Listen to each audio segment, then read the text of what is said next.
Merci Madame la Présidente, Monsieur le Défenseur des droits.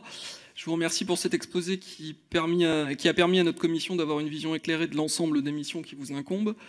J'aimerais vous interroger sur une problématique relative aux droits des enfants qui me tient particulièrement à cœur.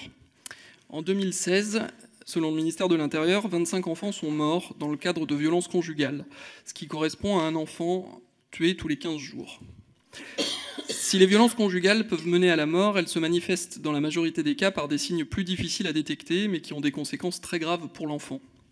L'enfant peut être le témoin visuel de violences entre ses parents, être affecté par les bruits et cris qui sont proférés hors de sa vue, ou encore subir la violence psychologique exercée au sein du couple. Cela conduit à une dégradation générale de son environnement familial. Les conjoints violents ont par ailleurs une plus grande propension à être des parents violents.